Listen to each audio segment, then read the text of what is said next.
Squadcast is a platform. It's a technology solution to a really old problem that existed before the web or anything like that. And that's, how do you record audio and now video with other people who aren't in the same location as you?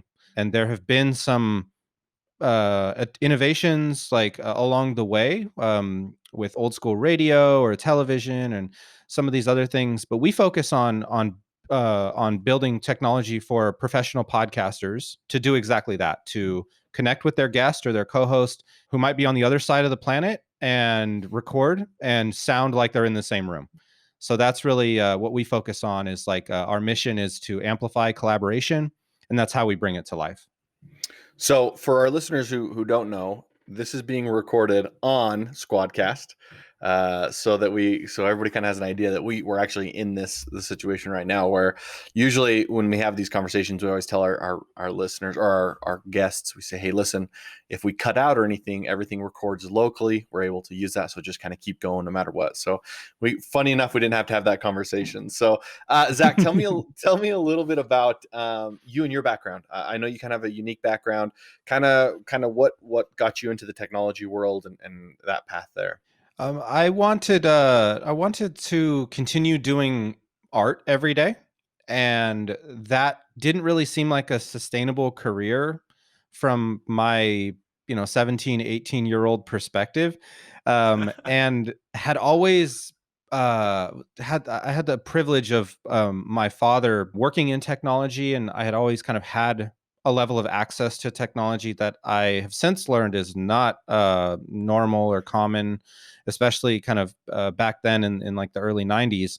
So incredibly grateful for that privilege, and found that I could kind of combine these two worlds of technology and art.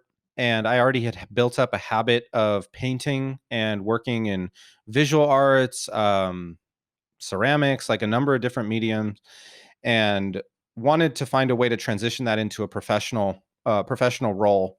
Was really inspired by Google, quite frankly, and was like, when I was pretty naive and young, was like, I want to work for Google. That's like my life's mission. Isn't that everybody's though? Isn't that what everybody Right. thinks? They watched the movie all the way, right? The Internship. Do you remember The Internship with like Vince Vaughn and Luke Yeah. Owen Wilson?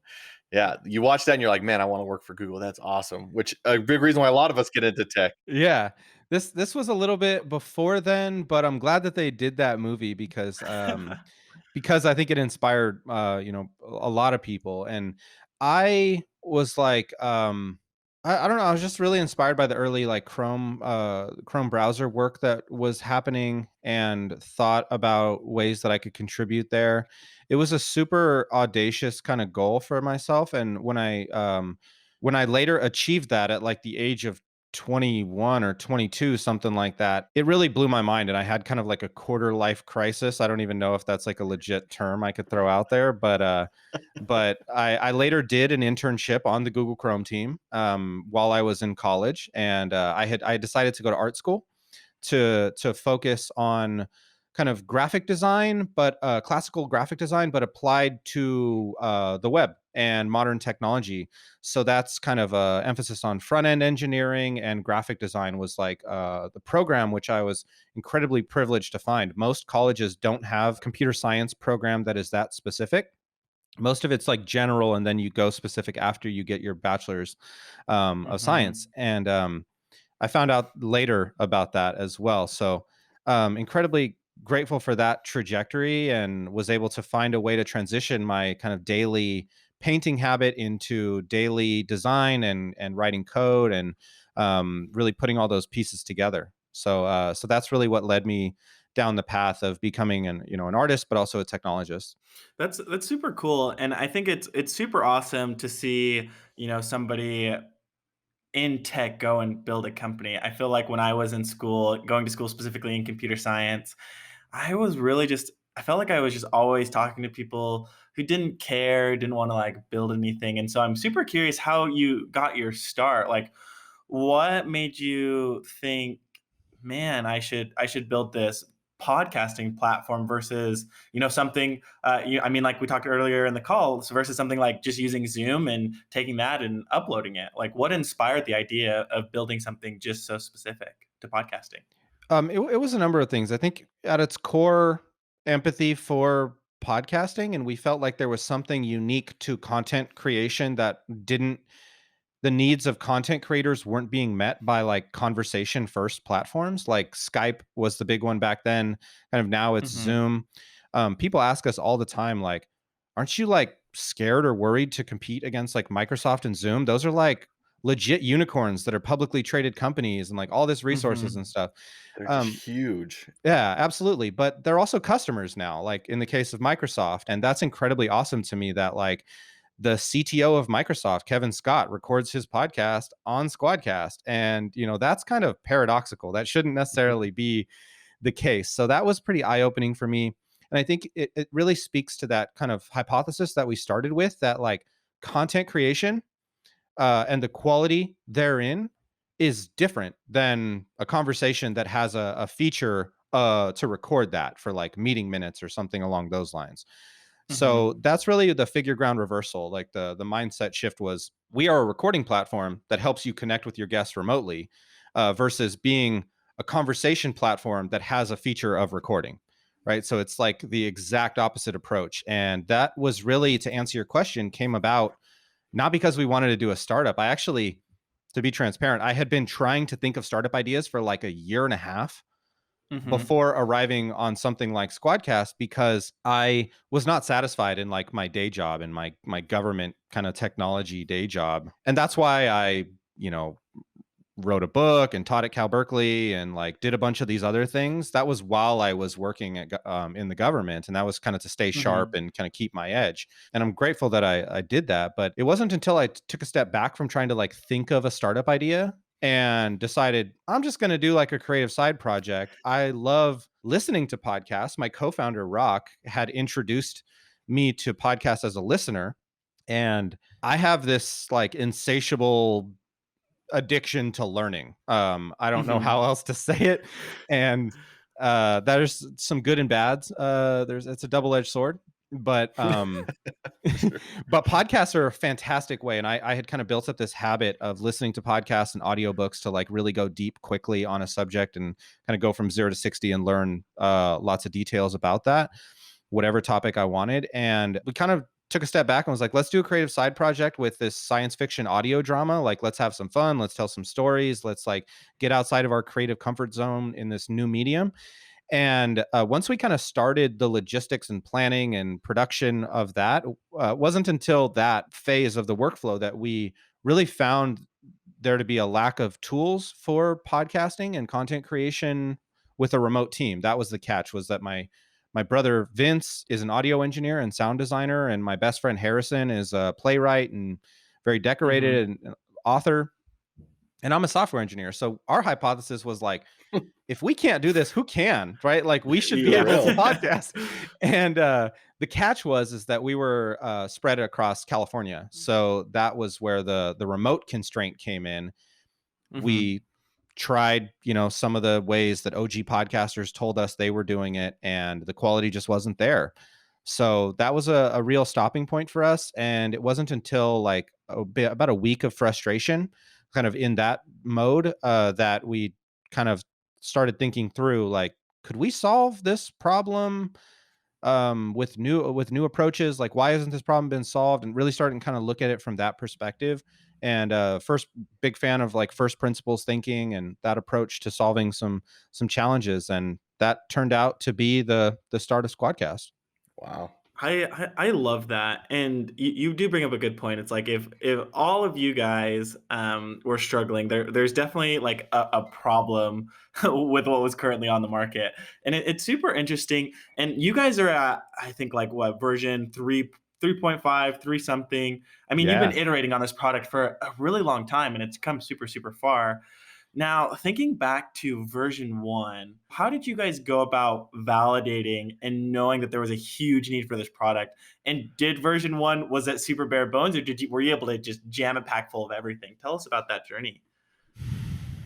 Um, Yeah, and we thank you for saying that we've come a long way. I feel the same way. The weird thing about startups is they're kind of like time machines. Like, not that you can travel through time. It's just that time, the sense of time feels different. Mhm. For our version one, we were in beta for around 7, 8 months, something like that. Oh man. Well, we kind of built out the MVP.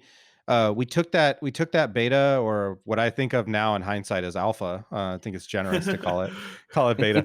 Um, we went and sponsored one of my students when I was teaching at Cal Berkeley, by the name of Ega. Really had some great advice for us. He was like, you need to go and sponsor an event. You need to get in front of podcasters and really validate this, or not, and save Mhm. yourself the time and hassle of going down this path without validating it first would be kind of criminal. A lot of people do that, by the way. It is crazy how many people just spend thousands and thousands of dollars on something that nobody needs. That was essentially our plan. So I'm grateful that I'm grateful for Ega for kind of stopping me in my tracks, because my co-founder Rock and I, we were prepared to go to this event. Podcast Movement is the largest conference in the podcast industry every year, and we were going to go as attendees because it was in California, and our plan was to just kind of go and talk to some people, try to float the idea out there, and maybe show it Rub to some some people. shoulders. Yeah, go to like Roscoe's Chicken and Waffle, and then drive back to the Central Valley. And Ega was like, "No, you need to sponsor, and you need to have a booth, and you need to validate this in front of people. You need to show people what you're working on and get their raw feedback." So we put ourselves out there, and that's what we did. And it was super. I don't think I've been more nervous. That was one of the most nervous feelings I've ever had. I was like writing code in the car ride there, the night Hmm. before, like up until the people started coming into the conference. And um, I had never worked a conference before. I had never, like, this was the first for like so many things. So it was just kind of like, all right, let's try it, I see what can't happens. even imagine. You're the product owner and the developer. That has to be so nerve-wracking. And when you said you wanted to get out of your creative comfort level, I feel like we're there. Are we Yeah. out of that level yet? Every day, yeah. And that's one of the beautiful things that I love about the startup environment, whether it's yours or someone else's. I think that's one of the characteristics that doesn't necessarily exist in like Google or some of these bigger organizations. So that's really where we put ourselves out there, and it paid off. Like within the first 5 minutes, I think the second person that we talked to, almost an exact quote was something along the lines of, "I came to this event hoping to find a solution to this problem, and I'm really glad that you all are working on it, even though it's not there yet. Like, that's fine. This is awesome." And we were able to record and like show them kind of proof of concept, but the UI was completely different. We were going to be more Mhm. like a DAW, like a digital audio workstation, and that just kind of had a little Mm. video and was primarily focused on the waveforms and all these different design choices. Like, coming from a background in design, right? Like, I kind of over designed that first version. So really, three things came from that first kind of sponsorship. Was we got that validation, which was magical because we were prepared to stand there just looking at the floor for like 3 days straight if our hypothesis wasn't correct. And that didn't happen. I'm grateful for that. So what ended up happening was we met our founding advisor, Harry Duran, started a great relationship with him. He's the host of Podcast Junkies and founder of Fullcast, and now working on Potosphere. So thank you, Harry, if you're listening. And then we also got exactly one customer to sign up, Gina, and I believe she's still a customer with us. So that may not sound like a lot, but like it was everything to us. Like, Mhm. and I just remember going back to our hotel room and just being like, this is something. And that is crazy, because who gets that opportunity? And that's really where it was like, okay, we got a lot of work to do. So we went home with that feedback, and really got to Mhm. version one. We started with what I told that story of, starting with this challenge of remote recording and how we could improve the quality there and reliability and all that stuff. But we fell into this common pitfall that I now see a pattern with startups, where you kind of find that original idea, you think of a novel solution, but then it's tempting to then extrapolate it out in every direction and Oh my gosh. make this, it's not a platform unless it has creation and consumption and monetization and like Uh-huh. advertise, and like Yeah. all of the things in podcasting under the sun. So Harry was like, no, no, no, no, no. Throw all that other stuff away. Look around. Everybody else in this event is already working on and has solved a bunch of those problems. Don't waste your time. Nobody has solved this problem. Be the best in the world Mhm. at solving this problem. And that was profound advice that I still think about on a regular basis. And like focus is so critical to the work that we do. It's Harry. so crazy. It's so crazy how many people come to us and say, we're in this space and we need to build 4, 5, 7, 8 phenomenal features. And I'm like, but what are you actually trying to solve? And it's so crazy because, 2021 MVPs for products are super, super high. Yeah. And they get higher every single year. And I totally get wanting to try and punch your app just full of value. But if Mm-hmm. you can't do one thing, hopefully the thing that the problem you're trying to solve really, really well, you need to take a lot of steps back. And that's just one thing that I think a lot of founders just misunderstand.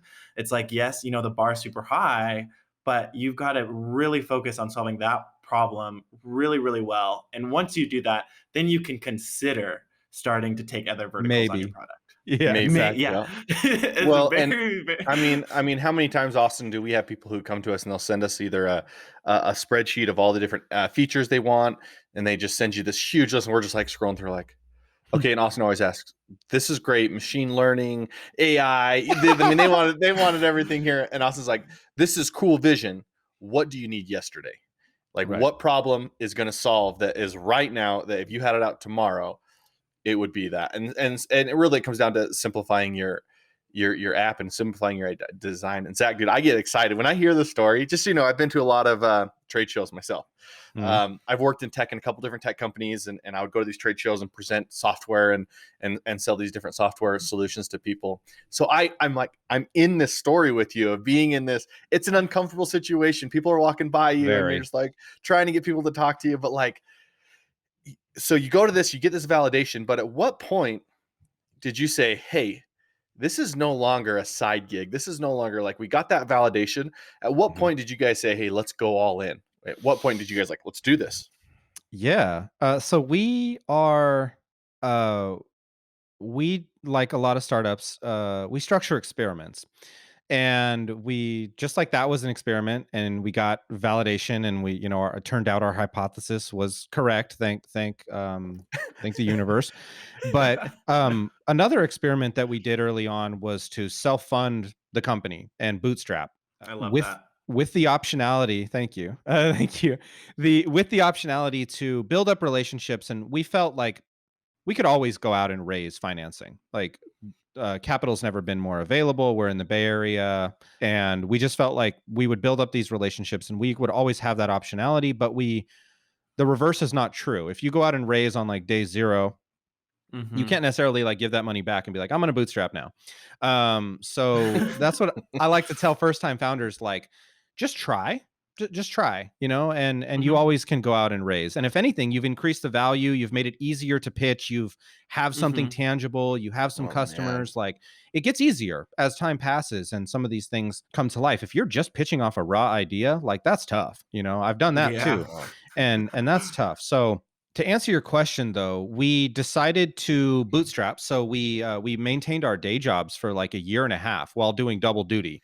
So it ramped up from being like side hustle kind of thing to all of my spare time, all of Rock's spare time, like nights, weekends, everything, like everything we could give to it, we did to get it to that V1 and stability and all of those things. So once we reached V1 and stability, we went and sponsored the next conference that was on the calendar was Podfest, and we went to Orlando this time. So all of this is out of pocket because we're bootstrapped, right? So Mhm. we were paying for that because of our day jobs. So it was kind of a necessary Mhm. balancing act. And I also got married and was teaching at Cal Berkeley during that time. So I had like a lot on my plate, Oh, and jeez.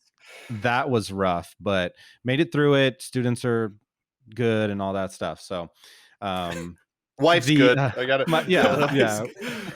We're expecting our first child actually Oh, the end of congratulations. July. Congratulations. Your Thank you. life is about to change heavily at the end of July. Yeah, exactly. So planning for that, and next set of experiments and all that stuff. So the next event at Podfest, we went and we got a bunch of people to sign up, like actual customers, and was like, these shows are counting on us. Like there's trust here and we need to deliver on this. So once the product started paying for itself, basically the customer revenue was paying for the cost of the technology vendors that we were working with. That was the Hmm. catalyst for Rock and I going all in, quitting our day jobs, and really putting it all into Squadcast at that point. So to give a perspective, how long did it take from when you started and went to your first trade show to, I would say, full traction, getting revenue? How many years was that? We had revenue on day one because of the beta and Gina. So thank you Ah, again. got Gina, it. Thank you thank again, you, Gina. Gina. Good old Gina. We didn't because we were bootstrapped, we knew we had to monetize on day one. So that's another thing that first time founders tend to punt. And that's Hmm. why venture capital can seem really great, because you don't need to think about a business model, you don't need to think about Yep. revenue, all of those things. We didn't have that luxury, so we knew that on day one, and that was really kind of some sort of forcing function, design constraint for us to like structure our pricing, structure our Yeah. relationship with our customers. We're also like really generous on like if somebody got burned too bad from like a beta feature or something like that, we like gave people refunds on months or free months and all this stuff, but just to make sure we were maintaining the long-term relationship. Yeah. Thankfully nobody got burned too bad, but like the question, I want to make sure I answer it. Can you restate the question? My Yeah. apologies. So really, I'm wondering from when you guys first started to when you guys went all in together, how Mhm. much time had gone in between then? A year and a half from like the idea catalyst Uh-huh. of like the pivoting from the podcast to this could be a technology solution. Hmm. That was a year and a half that we held down day jobs and self-funded it. Yeah. Yeah, and the point I want to make here is none of this stuff happens overnight. A lot of people think, hey, I'm going to spend 4 months in development and then when we done, I'm going to be quote unquote like this millionaire tech guy or whatever. Autopilot, And yeah. yeah, it's like autopilot, like company's gonna run itself, like we're there. And it's just not true. I mean, once you get started, you're taking on this journey and you're gonna walk on this journey literally until you drop the company. Like development is going to happen forever. Like there's always gonna be something you're working on, something you're innovating on. And a lot of that takes time. I'm even impressed that you did it so early. I think 18 months is fast.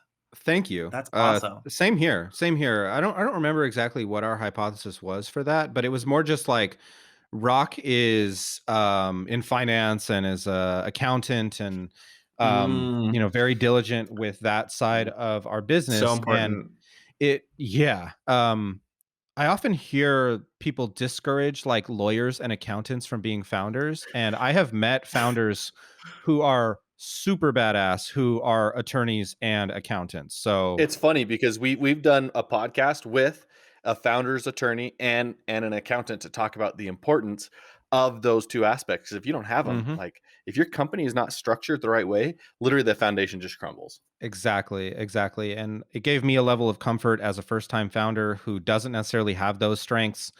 Our skills Mhm. complement each other a lot. And we also have a long term friendship and trust. So there's all kinds of great things I can say about how this probably wouldn't have worked if Rock wasn't in the equation or I wasn't in the equation. Like we definitely need and trust each other. So that was something that was the foundation of the work we were doing. And yeah, I do think like relatively it could have been faster had I not had a day job. But the reality of the situation was we were building a legit business, not a Yep. not a subsidized venture capital funded business. So Mhm. that was like, if my new wife and our life and stuff hinged, my paycheck hinged on this, we needed it to pay for itself. So that was Yeah. another really great constraint. While it could be uncomfortable at times financially, it was well worth it, I'd say. I think like another really important thing to note too is you had this team and you built this team early. It sounds like it was you and one other person. And as you're going and building these companies, you shouldn't ever be doing it by yourself. You need to find somebody. You I won't say necessarily just as passionate as you, especially if it was kind of like your idea, but definitely somebody who's all on board and like willing to ride the waves with you and go through the struggling times. And that's a good segue into our next question is like, what is the hardest thing that Squadcast has had to overcome, and how did you guys make it through it? Mm. It's a deep Um, question. it is, and to your point before, before I jump into that, we're big students of startups and SaaS and technology founder kind of educational resources. And we started with Y Combinator has a free course on YouTube called How to Start a Startup. Mhm. Mm, Highly recommend it, although some of the information is yep. dated. Um, most of it is still legit. There's even kind of a joke in there, I think, by Reid Hoffman about starting a podcast startup, which is, who's laughing now, Reid? Anyway, the it's a great course and can't say enough about it. But one of the things that Sam Altman says in that course is like, this is something you need to be prepared for like a decade. It could be shorter than that, it could be longer than that, but you need to be prepared on day one for a decade long journey. So that's Hmm. something I always encourage founders to like take a hard look in the mirror and ask yourself, like, what's your life going to look like in a decade? That's a long road. But Hmm. also not that crazy amount of time. I think to my point earlier about being a time machine, right? It's a bit Time's warped. So different. exactly. So the hardest challenge, though, to come back to that, that we have faced is I would say the patience and the focus. Like saying no to things is hard. Our now senior software engineer Gene likes to say that building a company this way, the way that we have, is essentially like playing a video game on like veteran mode or hard mode or something like that, where anybody who's played like Call of Duty or something like that, there's it's harder, right? To Way to harder. take this path. Yeah. So there's challenges with that, but one of our mentors, Dan Martell, likes to say that the intuition might be that startups die from starvation. Like there's not enough going on, you don't have enough traction, you don't have enough going on, and it just kind of fizzles out. But what is much more common is not starvation but indigestion. Like you have too much optionality, you have too much stuff going on, you have all these options on the table, you have all these different paths to consider, and it's hard to be decisive, it's hard to say no to what isn't your focus. So I would say that that's a common pattern where saying no has led to a lot of growth and a lot of really great things for our company. So I think just kind of maintaining that mindset and staying true to that focus over time is difficult. So I don't know that that's any one thing, but it's kind of this like overarching theme that we've seen play out in our decision making. I think one of the cool things too, when it comes to this, knowing your field, right? Knowing your expertise, a lot of times comes with pivots, right? And a good startup can pivot quick. Mhm. And so one of the pivots I know that you guys have taken recently is video, right? We're on video right now. Tell me your process of going that pivot that you went forward with. Are we recording video for this session? I should have Yes. asked before we started. Okay, Yeah. awesome. Yeah. Well, I'm glad. I know, right? I'm glad I wore my awesome Esprit d'Avour Women in Tech track Listen, your jacket. Thank you, background Esprit. looks awesome. I don't even know if it's a real one or a fake one, but it looks so good. Oh, thank you. It's real. Yeah. And Wow. been doing more, video work, so that's awesome. And thank you for using and embracing video recording. That's awesome. We Yeah. we launched video recording at the end of January 2021 here, and have been working on it for a while leading up to that. Had a lot of scale in 2020, and it probably should have landed a bit sooner, but we grew the team substantially and just making sure our current customers, like we're not forgetting about them. Everybody's, successful and happy and scaling their show in a time where the world went remote. So that's really where our customers told us, like, we're big on listening in an industry where people speak for a living. We see it as being our focus to listen and really try to get that feedback loop really out of a well-oiled machine. So we listen to our customers a lot and have conversations. And the most requested feature by far was to be able to also record video in addition to the audio. And that gave us pause at first where it was like, why do podcasters want to record video? Yeah. Isn't the whole thing like long form audio and the intimacy of the medium and all that? So I think that was a bit of like education that we needed to do, and also the space was evolving at the same time as our product. Our product has also always, from the beta forward, has always had video for the conversation. So you Mhm. have nonverbal communication is a huge percentage of the communication, and like body language and eye contact that really make a conversation flow, especially when you get beyond a one-to-one conversation. Once you have Mhm. three people like we have in this conversation, to avoid collisions and all that stuff, body language goes a long way. So that's why we've had video for that reason. But I think that was inspiring to our customers. Like, if I'm already on camera and I'm already here seeing the video, like obviously video is part of the equation. Can I record that? And that's really awesome because it gave us an opportunity to help empower more creative potential from the same 1 hour investment that you have time wise with you and your guest and your co-host. You walk away from that same time investment with more content possibilities, with another format that you can do creative things with, whether that be like promotion on social media, whether that be distributing your show to new platforms like YouTube or other video platforms, and um, the audience perspective as well, right? Like sometimes you want to listen to MKBHD talk about where technology is going. Sometimes you want to watch that like buttery 4K awesome like iPhone 12 review, right? Or whatever it is. And that was something that was very inspiring to us, that we could help people kind of with the same experience. Like, we didn't really change much about the UX to really add that kind of value, was something that we're incredibly grateful for. And thank you to all of our customers for asking and pushing us in this direction. It's been awesome. Yeah, I think video is huge. What we like to do is we like to go and do these podcasts, but then we definitely like to splice it up and put pieces of content out on Instagram, LinkedIn, wherever else. And so videos was a huge reason that we came over, and it was I'm glad super to hear funny that. because it was super funny because at the time we were talking. I'm pretty sure you know Jordan, but he's like, guys, like, because we told him we're like, yeah, we want to do podcasts, but we want video too. And he's like, guys, like this super awesome company basically is just adding video, and it's like perfect because I love this tool, and so you guys should check it out and let me know how you like the feature. And it's been great. Well, So thank you both, I and think thank you, Jordan.